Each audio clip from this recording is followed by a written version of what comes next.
नमस्कार भक्तों, स्वागत है आपका हमारे YouTube चैनल में। तो आज हम लोग माघ महात्म की अध्याय 5 और 6 का श्रवण करेंगे।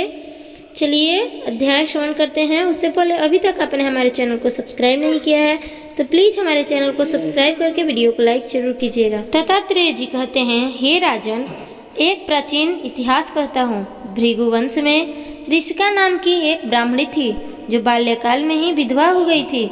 वह रेवा नदी के किनारे विंध्याचल पर्वत के नीचे तपस्या करने लगी। वह जितेंद्रिय, सत्यवक्ता, सुशील, दानशीलता तथा तप करके देह को सुखाने वाली थी। वह अग्नि में आहुति देकर उच्च वृत्ति द्वारा छठे काल में भोजन करती थी। वह वल के धारण करती थी और संतोष से अपना जीवन व्यतीत करती थी। उसने रेवा और कपिल नदी के संगम में 60 वर्ष तक माघ स्नान किया और फिर वहीं पर ही मृत्यु को प्राप्त हो गई।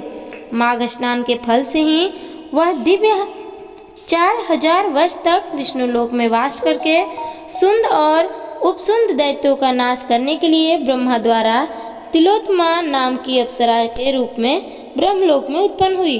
वह अत्यंत रूपवती, गान विद्या अति प्रवीण तथा मुकुट कुंडल से शोभायमान थी। उसका रूप, यौवन और सौंदर्य देखकर ब्रह्मा भी चकित हो गए। वह तिलोत्तमा रेवा नदी के पवित्र जल में स्नान करके वन में बैठी थी।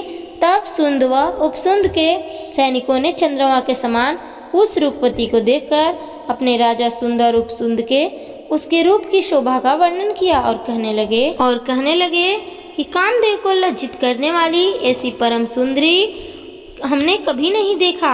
आप भी चलकर देखें। तब वह दोनों मदिरा के पात्र रखकर वहां पर आए और जहां पर सुंदरी बैठी हुई थी और मदिरा के पान विहुल होकर काम क्रीड़ा से प्रेरित हुए और दोनों ही आपस में उस स्त्री रत्न को प्राप्त करने के लिए विवादग्रस्त हुए और फिर आपस में युद्ध करते हुए वहीं समाप्त हो गए।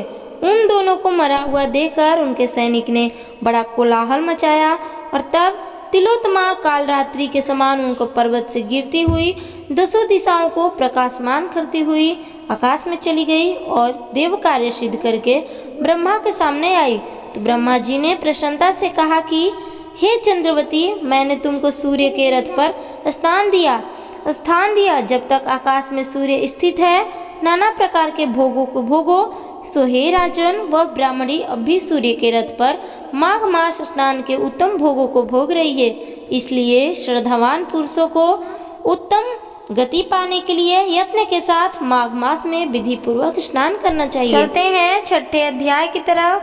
पूर्व समय में सतयुग के उत्तम निषेध नामक नगर में हेम कुंडल नाम वाला कुबेर के सदृश धनी वैश्य रहता था, जो कुलीन, अच्छे काम करने वाला, देवता, अग्नि और ब्राह्मण की पूजा करने वाला, खेती का काम करता था। वह गौ, घोड़े, भैंस आदि का पालन करता था। दूध, दही, छाछ, गोबर, घास, गुड़, चीनी आदि अनेक वस्तु बेचा करता था, जिससे उसके बहुत सा धन इकट्ठा कर लिया था। जब वह बूढ़ा हो गया तो मृत्यु के निकट समझकर उसने धर्म के कार्य करने प्रारंभ कर दिए। भगवान विष्णु का मंदिर बनाया, कुआं, तालाब, बावड़ी, आम, पीपल आदि वृक्ष के तथा सुंदर बाग बगीचे लगवाए। सूर्योदय से सूर्यास्त तक वह दान करता। गांव के चारों तरफ जल की प्याऊ लगवाई। उसने सारे जन्म भर जितने भी पाप किए थे उनका प्रायश्चित करता था। इस प्रकार उसके 2 पुत्र उत्पन्न हुए, जिनका नाम उसने कुंडल और विकुंडल रखा था। जब दोनों लड़के युवावस्था के हुए तो हेम कुंडल वैश्य गृहस्थी का सब कार्य सौंपकर तपस्या के निमित्त वन में चला गया और वहां विष्णु की आराधना में शरीर को सुखाकर अंत में विष्णु लोक को प्राप्त हुआ। उसके दोनों पुत्र लक्ष्मी के मद को प्राप्त होकर बुरे कर्मों में लग गए। वैश्यागामी वीणा और बाजे लेकर वैश्याओं के साथ गाते फिरते थे। अच्छे सुंदर वस्त्र पहनकर, सुगंधित तेल आदि लगाकर, भान और खुशामदियों से घिरे हुए हाथी की सवारी और सुंदर घेरों में रहते थे।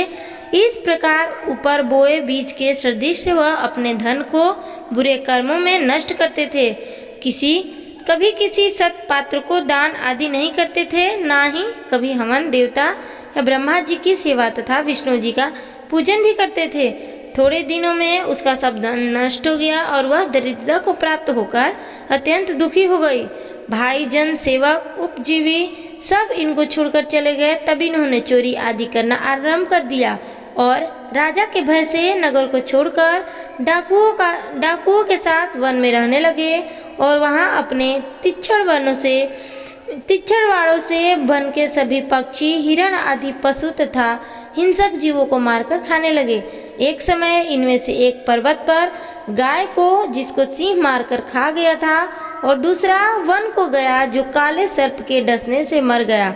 तब यमराज के दूत उन दोनों को बांधकर यम के पास लाए और कहने लगे कि महाराज, इन दोनों पापियों के लिए क्या आज्ञा है।